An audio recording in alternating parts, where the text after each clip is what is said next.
그 시절 금지곡들은 왜 그리 많았을까요? 지난 석가탄신일 텔레편을 돌리다 우연히 듣게 된 한 스님의 말씀이 떠오릅니다. 그 남원 실상사에서 오랫동안 생활하며 다양한 실천 활동을 하신 분입니다. 인간은 자신의 삶에서 창조적인 존재이며 자각하고 실천하며 자신의 삶을 창조적으로 개척해가는 것이 붓다의 가르침이라고 하시더군요. 나는 창조적인 존재로서 내 삶을 개척해왔는가?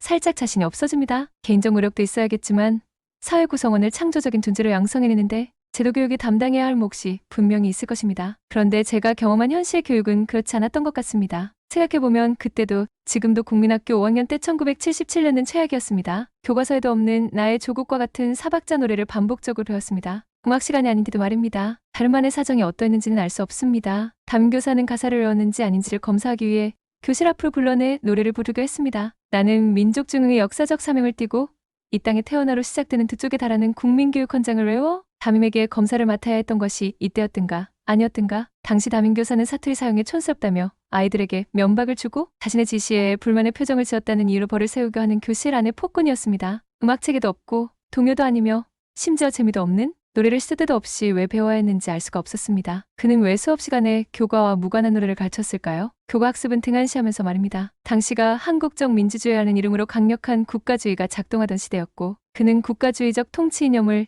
교육 현장에서 몸소 실천하는 인물이었다는 것 이외에는 다른 답을 찾을 수도 없습니다. 하여튼 그로 인해 즐겁던 학교 생활이 재미없어졌고 두려우며 때론 불쾌한 곳이 되어버렸습니다. 그때는 몰랐지만 교육 과정과 무관한 보급형 권장우리에게 강요된 노래가 있었다면 그 뒤에는 모호한 이유로 금지곡이 된 노래들이 있었습니다. 1965년부터 1983년까지 834곡의 노래가 앨범 판매가 금지되거나 방송 금지를 당했다는군요. 월북 작가의 노래이거나 국가안보와 국민총화에 영향을 주고 외래 풍조를 무분별하게 도입하거나 모방했다고? 그리고 패배자 악비관 퇴폐적이라는 이유로 말입니다. 견락선은 떠난다는 작사가가 월북하여 금지. 그리운 강남은 작사가를 월북 작가로 잘못 표기하였다가 바로잡지 못하여 금지. 동백아가씨는 일본풍이라는 이유로.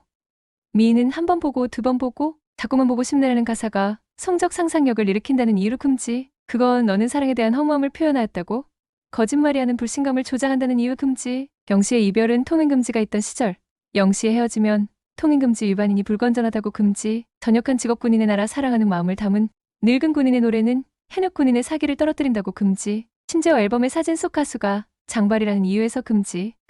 금지. 장발의 영화 주인공이 단속하는 경찰을 피해 도망치는 장면에서 배경음악을 꺼냈다는 이유로 고래사냥이 금지곡이 된 것은 너무나도 잘 알려진 사실입니다. 장발 단속에 하는 정부 정책에 대한 반발로 해석되었기 때문이라나 뭐라나. 정말 숨막히는 금지의 시대였습니다. 노래가 검열의 대상이 되지만 실제 검열과 통제를 받는 것은 노래를 생산하고 소비하는 이들이지요. 자유주의적이고 체제 비판적인 불온한 청년 세대의 일상을 통제하기 위해 청년들에게 영향력이 있는 대중가요의 유통을 금지시켰다는군요. 그 누구냐고요?